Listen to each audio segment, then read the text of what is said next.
Assalamualaikum and a very good day. I am Muhammad Afuza bin Muhammad and I will be your MC.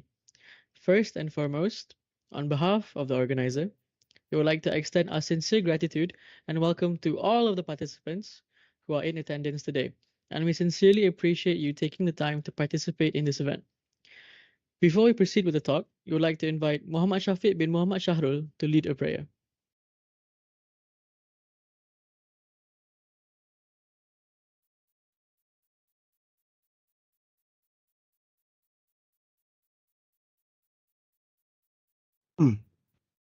Bismillahirrahmanirrahim. Alhamdulillahi Rabbil Alamin. Hamdan yuwafi ni'mahu wa yukafi'u mazidah.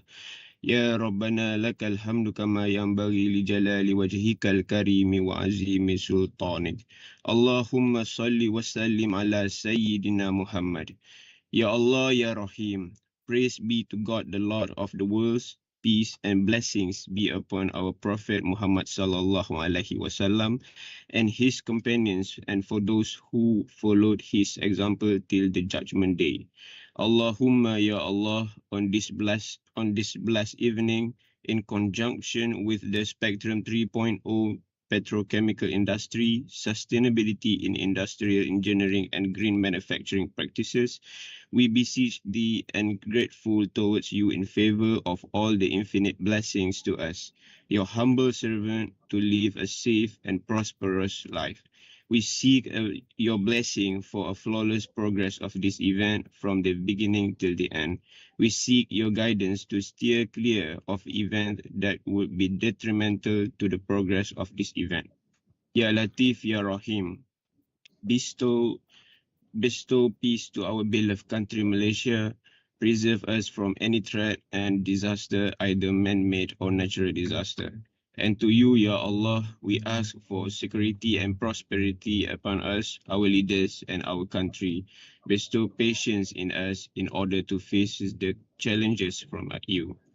Please accept our deeds and please reward us accordingly. Rabbana atina fid dunya hasanah wa fil akhirati hasanah wa qina adzaban nar. Wa sallallahu ala Muhammad wa ala alihi wa ashabihi wa sallam. Walhamdulillahi rabbil alamin. Thank you, Muhammad Shafiq, for the dua recitation. Moving on, today we are honored to have Mr. Petrus Simon Anaibai, Lead Manager of Process Automation, BASF, Petronas Chemicals, Sendirian Berhad. Now, it is time for us to share Mr. Petrus' profile with you.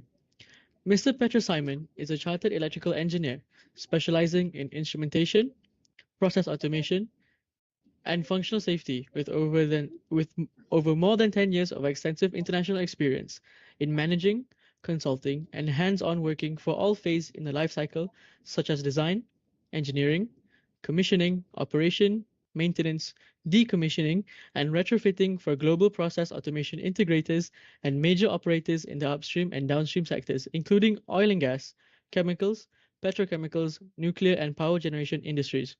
Currently, Petrus Simon is a lead manager of process automation section at BASF Petronas Chemicals Sendirian Berhad, a joint venture between BASF SE and Petronas Chemicals Group. He is a leading and managing process automation multidiscipline expertise section consisting of industrial automation and control systems, advanced process control, manufacturing execution systems, laboratory and analytical management information systems for the largest BASF Verbund chemical processing facilities in Asia located in Pahang.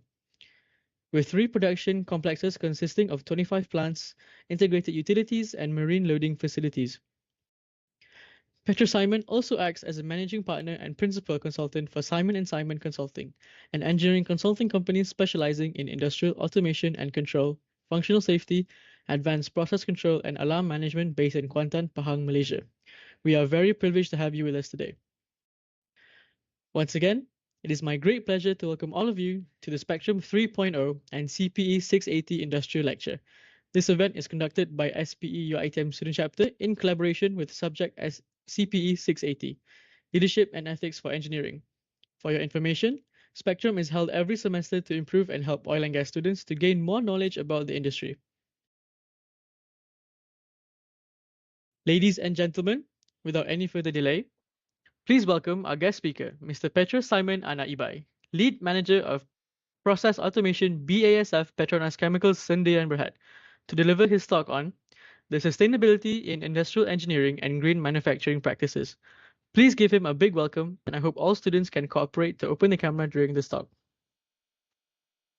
All right, thank you, Mr. Afuza, and a very warm welcomings for these sessions. Hi, and everyone. I'm Petrus again, calling from BASF Petronas Chemicals. So before we begin with this session, so as you can see on your screen, there's a QR codes on it. So this is actually one of our approaches in the sustainability, which is they call it as project-led study collaborations. So this is basically we are basically this is a project in Malaysia, whereas we to make the productions of rice, especially in the northern regions of Peninsular Malaysia, better with a clear field. So this is actually one of our sustainability solutions towards agriculture. All right, so let's begin with this session. So I hope everyone has a very strong coffee, because from the first several parts, we're going to very heavily into the theoretical aspects of the sustainability before we go into the applications of it from the BASF Petronas perspectives. So next slide, please. So this is the lessons learned that we are going to pass through. So the first part, basically, we're going to talk about the principles of the sustainable systems. So we're going through what is the definitions, and what is the principles of the designs, and also we're going through also the aspects in terms of the engineerings, the system analysis, and what type of the feedbacks and the effects, and also the aspect in terms of the growth, delays, and also what will be the tumble point, or we call it as tipping points, and what is called as the global sustainability systems. The second part, basically, we are going to talk more on the technology and the life cycle itself. So this one, basically, we're going to talk about the what is the technology readiness level to ensure that our technology they're going to employ basically sustainable. And we're going to go through several analyses, which is the emerging, converging, or the disruptive technologies. And we're going through the what is inside in the life cycle assessments.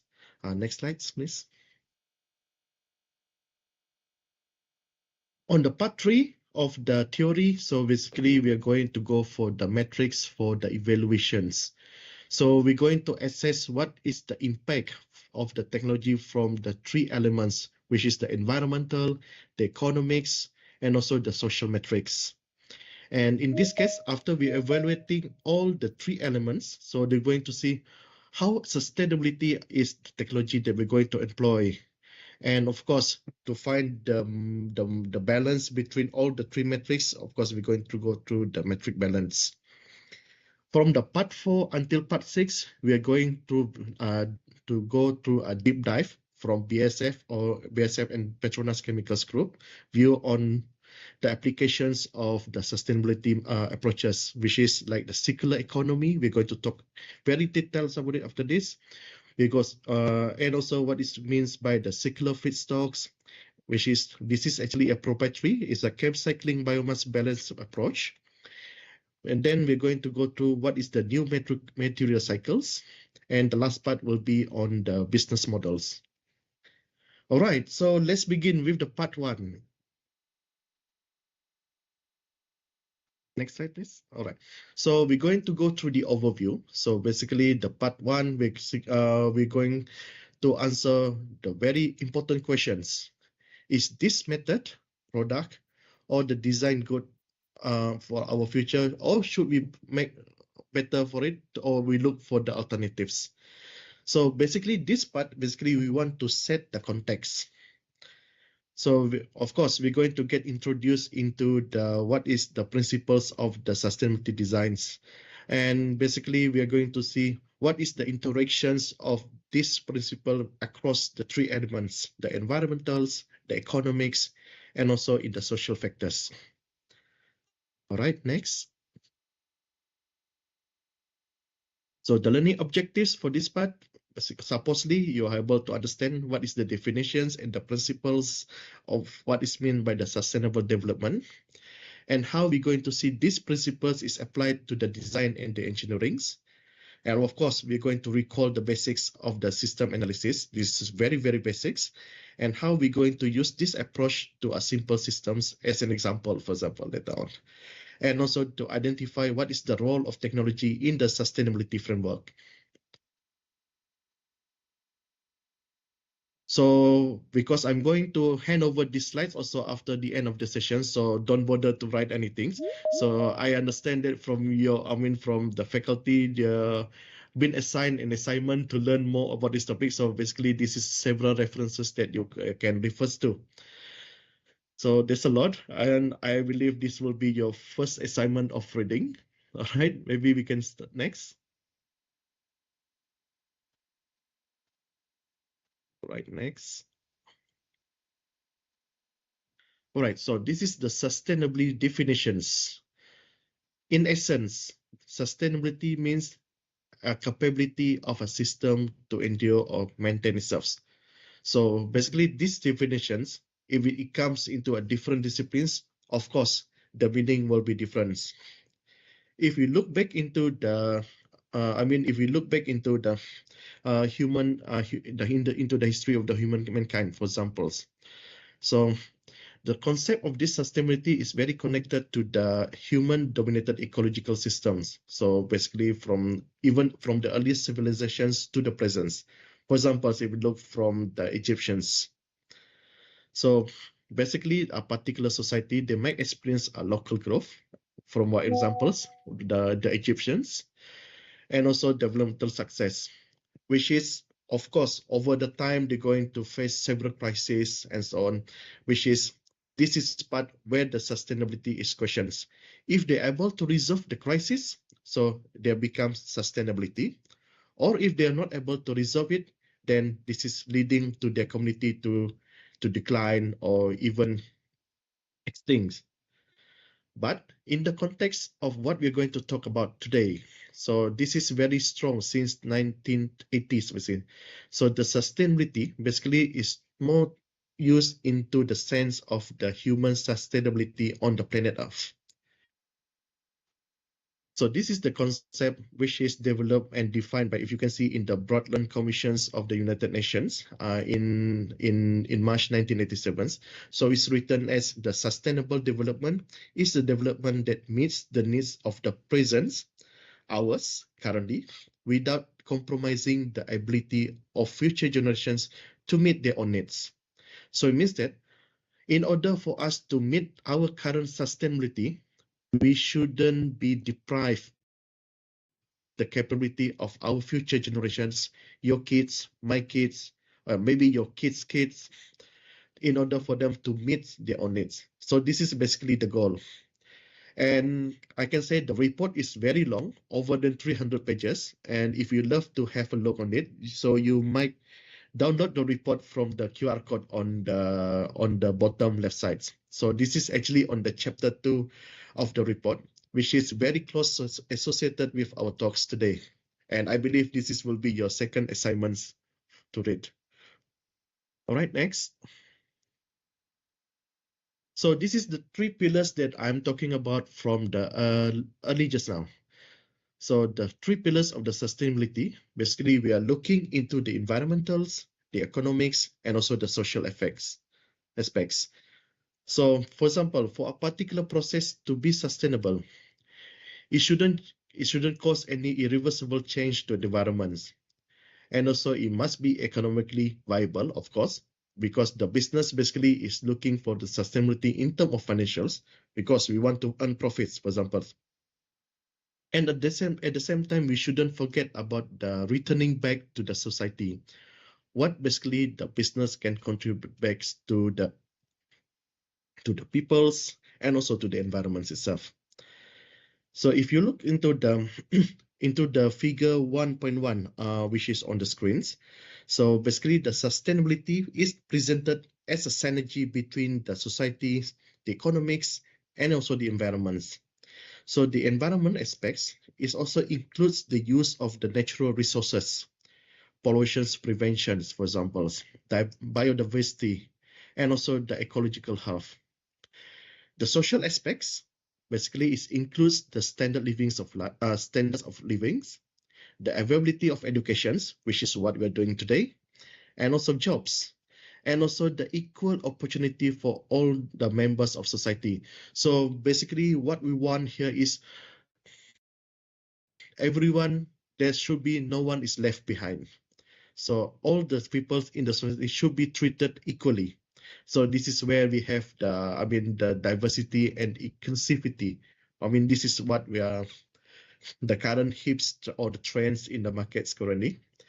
And also in terms of the economics factors, so basically this is the drivers for the growth, because financial is equivalent to growth, profits, and also of course, at the same time, we want to optimize, or the other term will be reducing costs, and also, of course, the investment into research and the development. There are a lot more factors, basically, that will be affects the sustainability in the social systems. And of course, we're going to go through it today. So the interactions between the socials and the economic spheres, basically this will result in the formulations of the combined socio-economic aspects. For examples like the business ethics, fair trade, the workers' benefits. So basically at the same time also, these combinations of economic and environmental interests facilitate the increasing the energy efficiency. And also, of course, to force for the development of the renewable fuels, the green technologies, and also the creations of the special incentives and subsidies for the environmental. For example, we're going to introduce for the carbon tax. So, of course, this one will drive the business to optimize their carbon footprints in order to maximize their profit, basically by reducing the tax.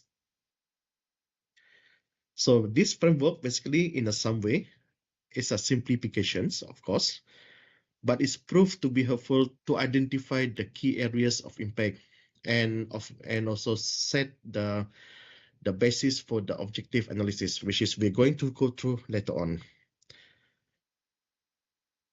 And also we need to understand that these three pillars, society, economics, and the environmental, is not totally isolated from each other. So today, basically, we are going to learn the art of combining, of looking for the middle ground between these three elements, which leads to the sustainability.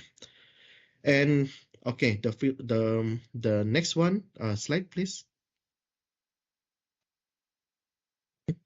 Of course, we're going to look into the dimensions of the sustainability. So the dimensions, basically, this one is we are looking into the what is the depth of each of the elements. So basically, is because we can imagine that these three elements basically is a three-dimensional natures.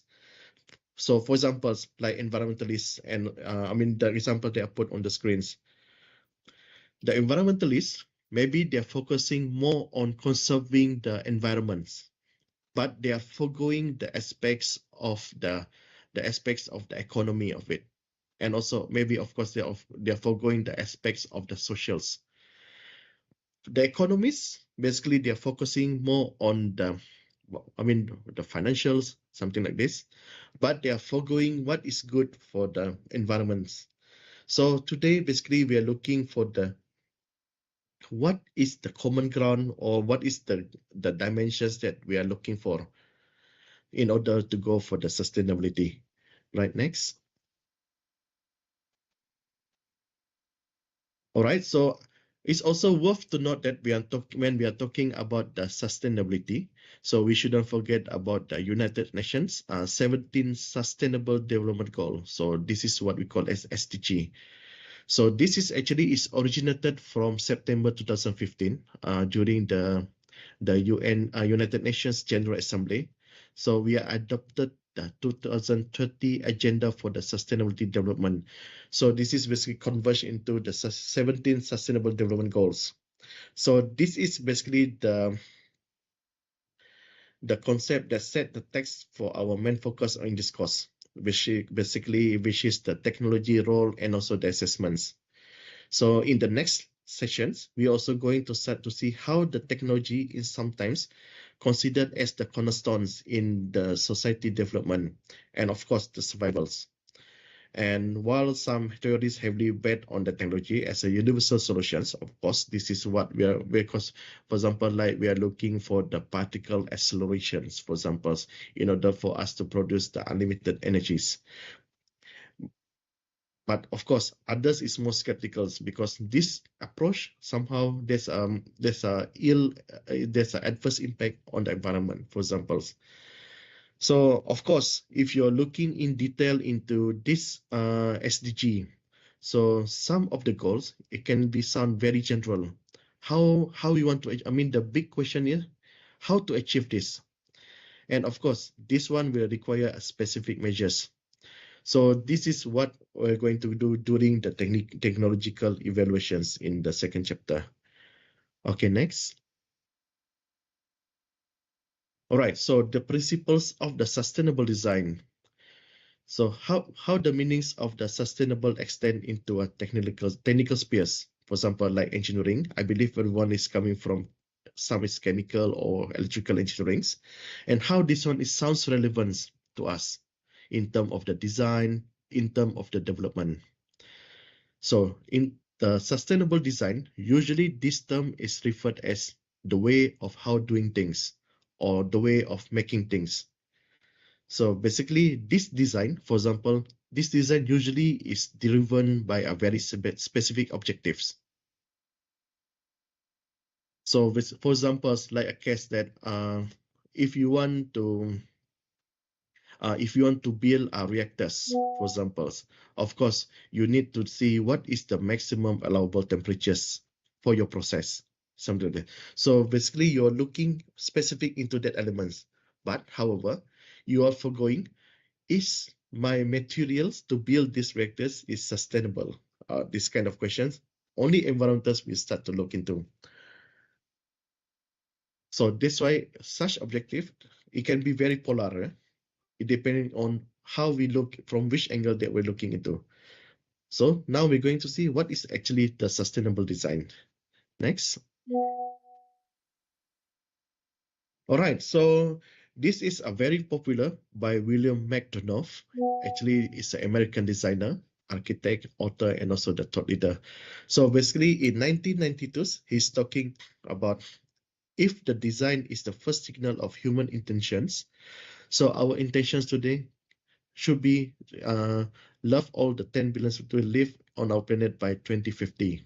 Basically, we can do this.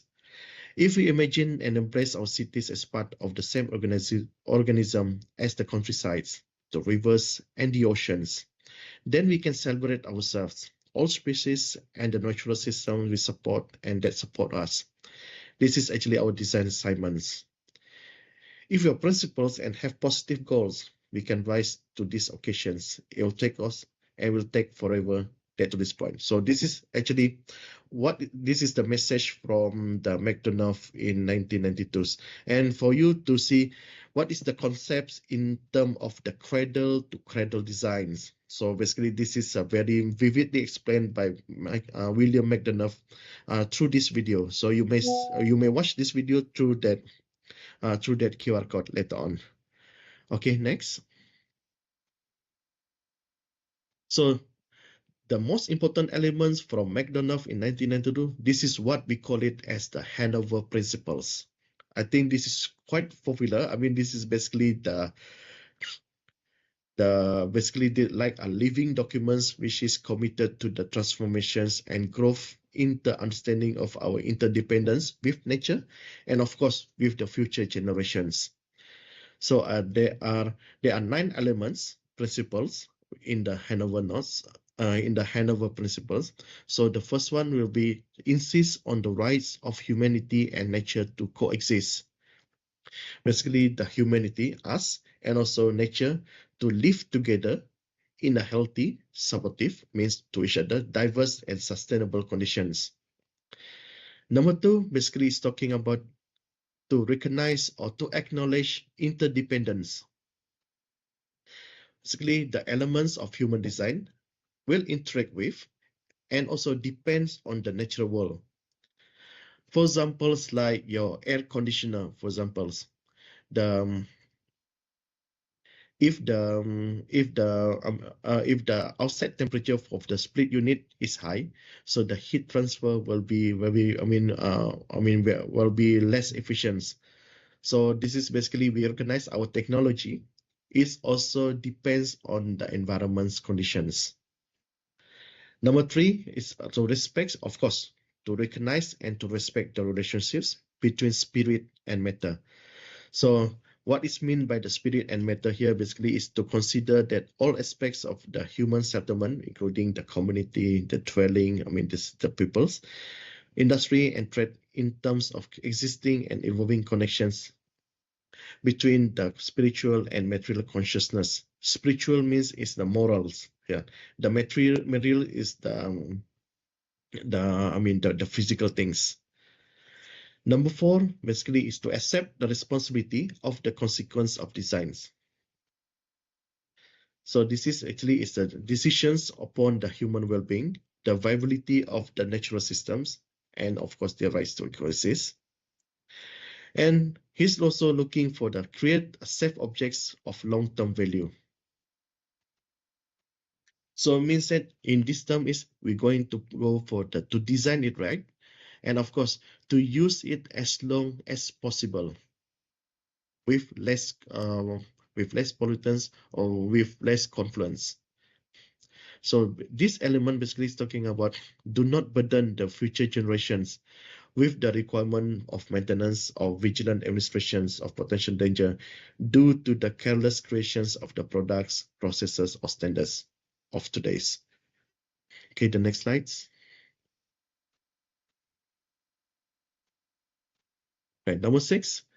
This is actually among the main focus even in the SDG, which is to eliminate the concepts of the concept of waste. So in this case, we are evaluate and optimize the full life cycle of products and processes to approach the state of natural system on which there's no waste. Number 7, basically we are talking on the natural energy flows. So human design should be like the living world, derive their creative force from perpetual solar income. Incorporate this energy efficiently and safely for responsible use. Number 8 is to understand the limitations of designs. So this one, we have to acknowledge that there's no human creation can last forever. And a single design basically cannot solve all the problems. So basically we need to learn, how the nature is doing this, and it should be as we should treat the nature as a model and mentor, of course, not as inconvenience to be evaded or controlled. So basically we are treating as the nature as a partners, not like a commodity technically. And the last one basically is to seek the constant improvement by sharing of knowledge. So this is also what we are doing today also. So this is basically, we are encouraged the direct and open communications between colleagues, patrons, manufacturers, and users to link long-term sustainable constitutions, of course, with the ethical responsibility, and re-establish the integral relationship between the processes and also the human activity. So if we look into the 9 elements in the Hanover Principles, so I can say it will be very hard for us to turn back to redo and redesign things from the later stage. So this is where we need to do it right in the first place. So in that sense, the sustainable engineering principle, it should be taken into account during your decision making for both research and also the industrial projects. And of course, this all will be driven in the policy makings and also during the decisions regarding about the funding of the technological research.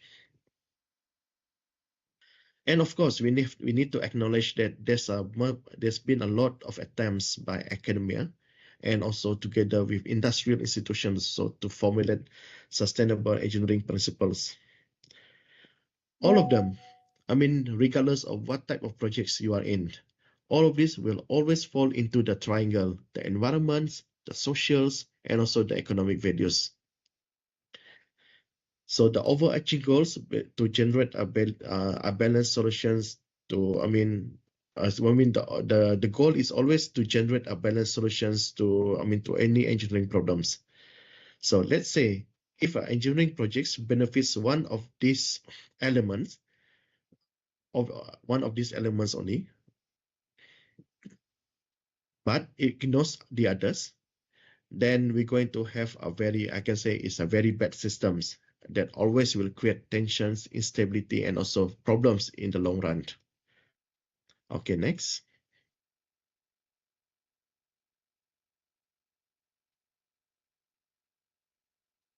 All right, so this is the principles of the sustainable engineering. So engineering in context,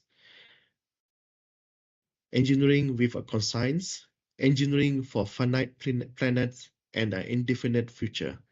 So this is what Benoit Cushman-Rosen said. So sustainable engineering, basically it should be based on the principles that it support the sustainable development. This is, of course, the engineering also forms that interface between the design basically as an idea, how to provide the sustainable solutions, and how to solve specific technical problems. So let's say during the case of the technology development, so the engineering phase usually basically is the phase that link to almost all level of the technical, logical readiness spectrum, for example. So the sustainable principle, it should be contemplated and also applied early to ensure that the technology development and also the scale up follow the environmental route. So okay, next. So this is basically the approaches in the engineering. So on the left side, the traditional engineering. So basically this is what we usually do. And on the right side, basically is the sustainable engineering. This is what we opt to go now. So the traditional engineering, for example, considers the objects of process. So in this case, we are only looking into the specific objects, specific parts of the technical issues, and also on but on the sustainable engineering parts, basically we are looking the whole systems, how that specific problem can contribute to the overall process as a whole, for example. On the traditional engineering, so usually we are more focused on the technical issues. But in the sustainable engineering, we are looking into both the technical and also the non-technical issues synergistically. For example, how these technical solutions can contribute issues into the morals or from legal perspective, for examples. And of course, the engineering, basically, we want to solve the immediate problems because basically that's the goal is. But for sustainable engineering, we try to look into how to solve the current problems, the very problem that we have, and what will be the possible problem created in the future due to the solutions and how we can prevent it. In the traditional engineering also, you just consider the local context, but of course, in the sustainable, we need to think much broader, much bigger. We can say we need to look into the bigger picture here. And the traditional engineering, we choose to be work in silo. For example, like politics, we just leave it to the politicians alone. Ethical, leave it to the society. And also, of course, there's also the other society issue, just leave it to the society to solve. In the sustainability engineering, so basically we are acknowledge that there's a need to interact with the expert in the other disciplines also related to the problems. So here, basically, we are looking into the problem as much as holistically as much as possible. I'll say we are, for example, like we want to design a certain process. Of course, we need to see what will be the waste generated from the process, and whether the society sentiments is it whether this kind of process will benefit the society as a whole. And also, we need to look also whether this particular solution is viable through the economic perspectives. All right, next. All right, so this is the triangles that I'm referring to just now. So there's a column for environment, there's a column for environments, society, and also the economy. So there's a various principles of the sustainable engineering are placed on the perimeter in the triangles. So if you look into the triangle's bottom edge, there's a society, like I said just now. And also on the right side, you can see the economy. So from the left to the right, you can see there are 4 principles that are shown. So basically, we are talking about to offer individuals and communities the opportunity to increase their capability. Know your needs and wants, and put the primary focus on achieving needs of a larger number of individuals. So basically, knows what you want, what you need, but focus on achieving the bigger goal in a community. Number 3 there basically is to allocate in a fair manner the benefits and also the costs related to economic activity and also the public policies. Maintain a positive, genuine long-term investment, basically considering all types of capitals. So on top of the triangle's left side, there are society pole, at the bottom, and also the environmental on the tops. So from the bottom to tops, so there are 4 principles that also is shown, which is to ensure that all materials and the energy inputs, the outputs, are as inherently safe and benign as possible. Inherently is a strong word here. Basically, we want to ensure that the material that we choose and also the energy input and output is natively safe without any further measures. So we look beyond on your own locality, of course, and also the immediate futures. Reserve access to the ecosystem services essentials to health and well-being, and to preserve the biodiversity and respect all life forms, regardless of how useful they are to humankind. So on the top triangles, right, and actually there's the environmental poles and also the economical pole at the bottom. So from the top to the bottoms, there's another 4 principles there also. So basically, we're talking about to stay within the ecosystem carrying capacity in terms of resource development and also the waste assimilations. Develop closed cycles. We are going to talk a lot about this, of operations and consumptions to minimize waste. Offset the use of non-renewable resources by investment in renewable substitutes, and also to stimulate the innovations to facilitate the adoptions of more efficient and greener technologies. And in this sense, we're going to talk about the best balance approach, as a matter of fact. And then the principles that shown in the middle of the triangle, basically talking about the engineering processes holistically, use the system analysis, and integrate environmental impact assessment tools. So basically, we're going to use the processes which is looking from all different angles. And of course, there's analysis and what is the impact on the environment. Of course, we need to seek for the stakeholder involvement while respecting the local subsidiarity and cultures. Internalize all costs within the value of goods and services. So in this case, this is where the carbon tax is coming in. So it means that the polluters must pay technically. So the more that you pollute, the more that you need to pay. So from this figure, basically we learn a lot about the various principles of the sustainable engineering versus the environmental, versus the socials, and also versus the economics. So if you can see that some of the principles actually is clearly gravitates toward one of the constant of this triangle. And thus, this is what I mean just now, is only addressing the particular, like society, environment, or only the economic concerns. But some of the others, if you can see, it can be in the middle between the society to environment, or between the environment to the economic or economy to society. So basically there will be some constants in the proportions.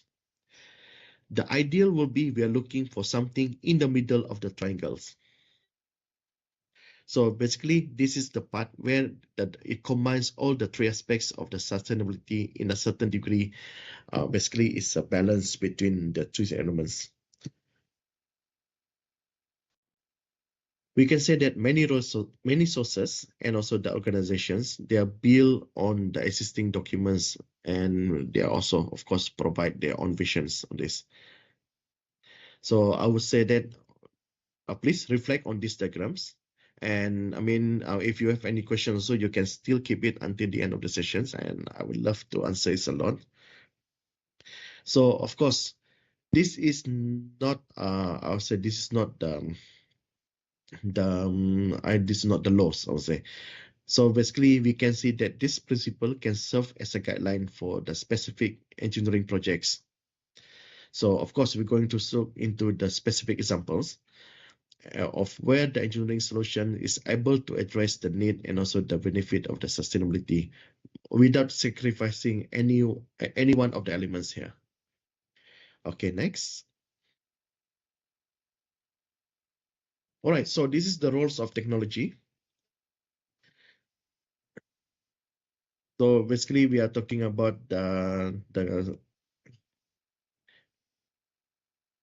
actually, this is viewed as an interface that provides the connections and idea throughout the design and engineering effort with practical and consumable outcomes. So the latter will be effects, how you will shape the societal lifestyle over time. So if you can see that, the principle of sustainability basically is guide the sustainable designs, which is the process of thinking. This stage basically is determine how things are supposed to be made and how they will function over their whole life cycles. Further down, if you see further down the funnel, then you can see the sustainable engineering stage.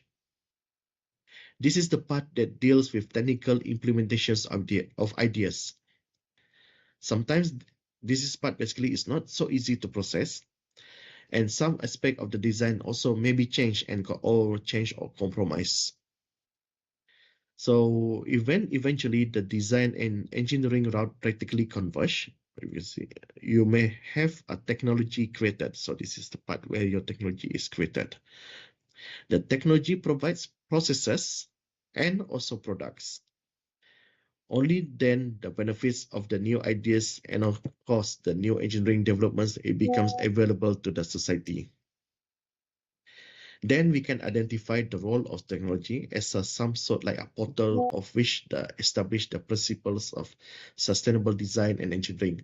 And in this case, it will affect the people's lifestyle. Actually, this is because of the people's, they are very strong dependence on the multiple technologies. Those will become factors that can facilitate change in the society and also even become the tools of manipulations and initiations of global trends. This is, of course, this way of thinking actually is emphasize the importance of technologicals in the whole hierarchy of costs and factors that regulate the sustainable development. Okay, next.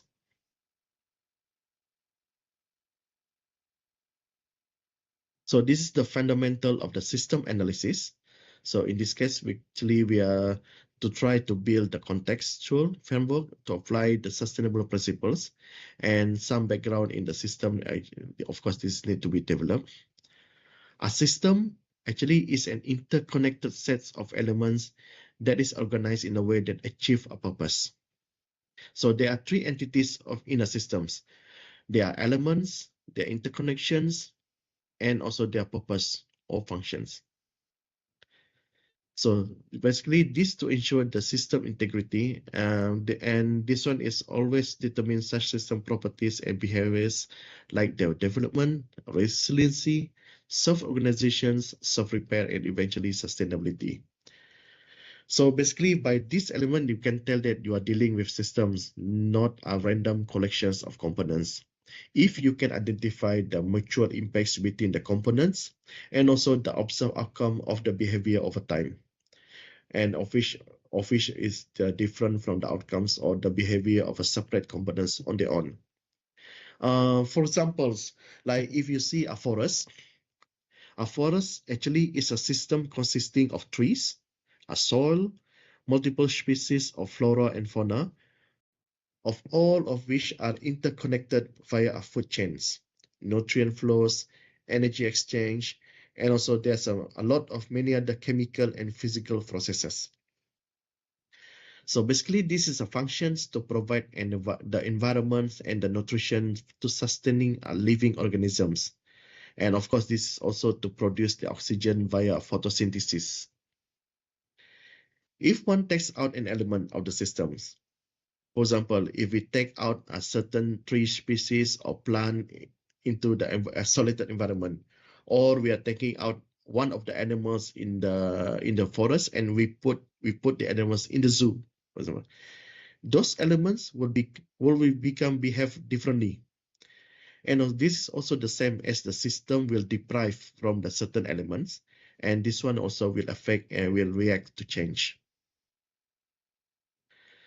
In a social context, for example, if you're looking from the human behaviorals, for example, a village is also known as a systems, not a simple aggregations of houses and people, of course. The houses may be connected through a utility networks, and peoples are connected through trades, collaborations, and also the social relationships. Disruptions of life and also the functions of one side of the village, it will cause the system reactions and change. In our world, in the technical worlds, the system function can be even more obvious since there are many engineering systems are designed by people and of course for a specific purpose like I mentioned before. For example, a power plant, it has a purpose to produce electric power and distribute it into the community or facility.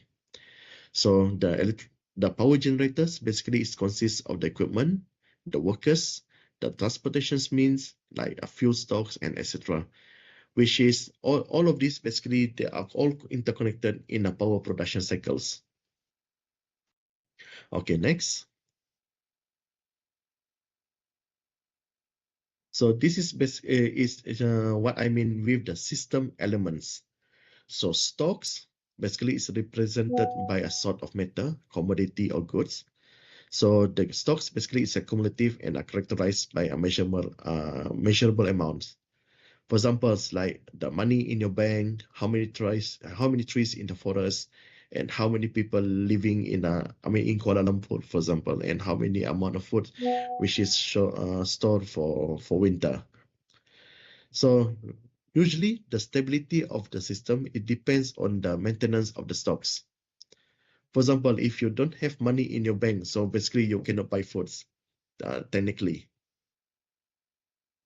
And the stocks, the elements, is denoted in the form of a box, for example, because this one will be used for data examples. Okay, next. Factors. Basically, this is represented by a process, flows, phenomena, actions, and even feelings that have influence within the systems. These factors usually is measurables, but it's not necessarily cumulative, and of course, and also it's typically characterized by rates or intensity of process change, for example. For examples, like how fast a tree can grow in the forest, or how fast the temperature can change in Kuala Lumpur city, for example, and how many cups of coffee that you drink today.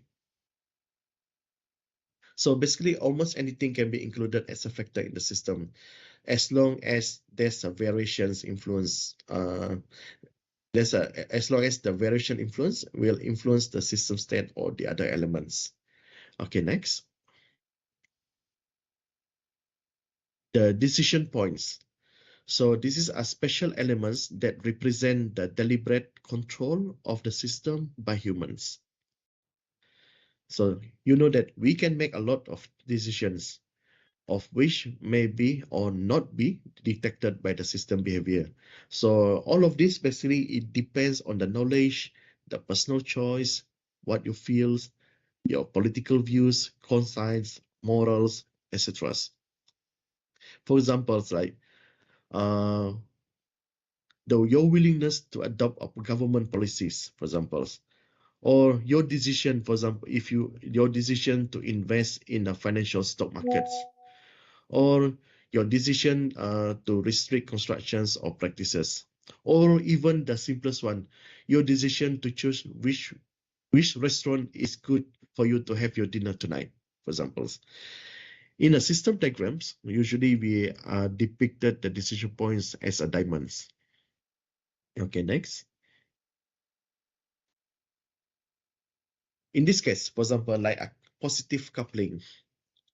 A positive coupling, basically, when your when your A increase will be resultant in the B increase. In this case, for example, the more chickens that you have, the more eggs you have technically. And this one also can be worked backwards. Lesser chicken you have, so lesser eggs that you will have. So this kind of connection usually we can show in a regular arrow. Okay, next. For a negative coupling, so when there's an increase in A, it will result in a decrease in B. For examples, like you have a 100 ringgit in your pockets. You bought stuff, and of course, your money left in your pocket will be lesser. So this type of connection, basically, we can show it in the circular arrow because it's a reverse. It's a polarized actions. Okay, next. All right, so this is the feedback loops. So this is actually is a very interesting because feedbacks actually is a higher in the hierarchy of the causal connections than couplings.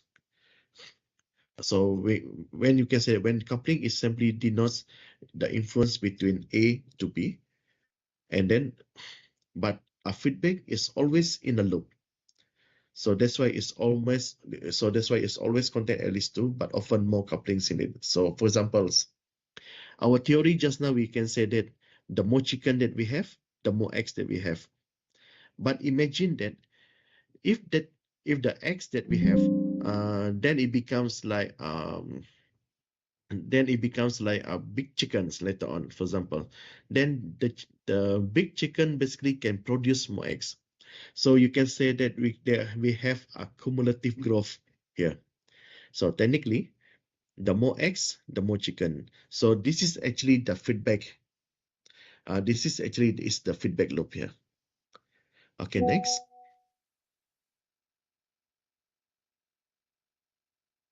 And another examples, for examples, like the more stuff that you bought, technically there will be the less money left. So you can say that this is a negative coupling. However, the less money is available, the less stuff that we can buy. So of course, this is also it's a positive connections.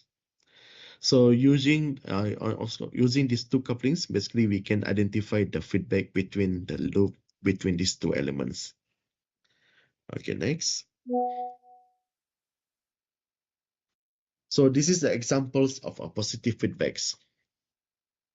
For example, if you have some money in your bank account, let's say 100 ringgit, the more money that you have, technically the more interest that you can earn annually or even monthly.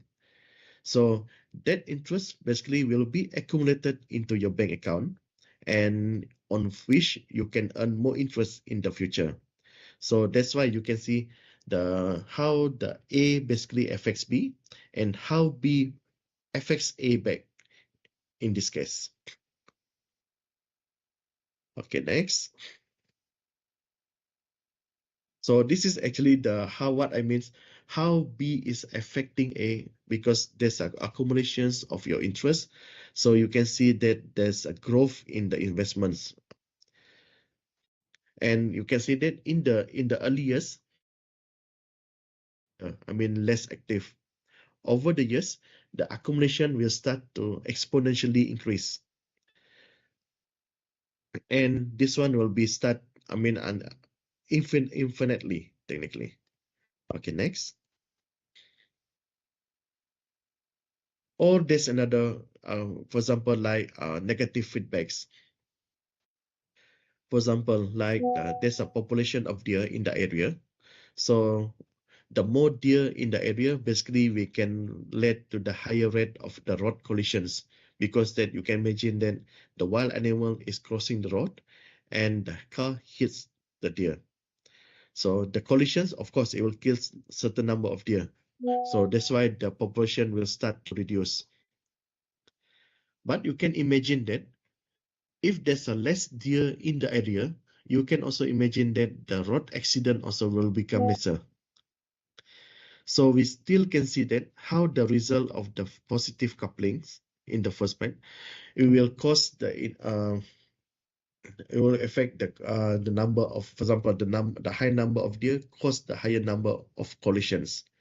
But over times, the feedback when the deer number is reducing, so you can see that the collisions also start to reduce. So this is the part which is important basically, because the negative feedbacks actually is a mechanisms of stability. So in this, for example, in the stock market, like if you look into the Supermax or Top Glove stocks, for example, so the negative feedbacks basically is not allowing the stock to go too low during there's a negative sentiments, or it's not going to allow it to go too high when the people are enthusiastically buying the stocks. So that's why this kind of feedback actually is a very common where the system are homostatics. So we can see that in the financial world, the system we can say is homostatic because it's driven by the people's emotions. Okay, next.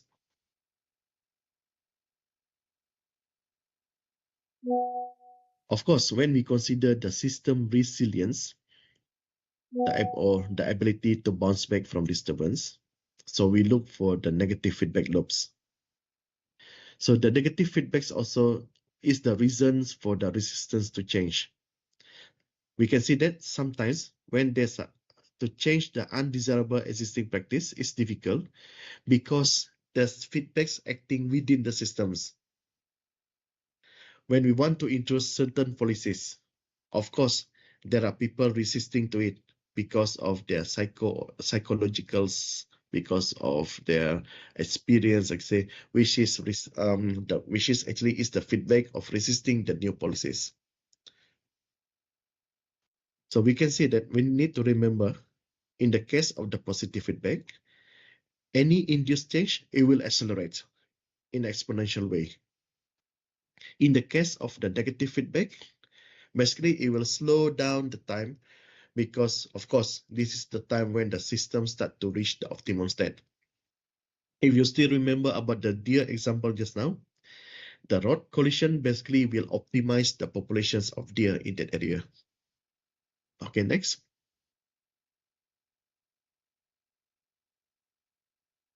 All right, so we are going to talk about growth, delays, and the tipping points.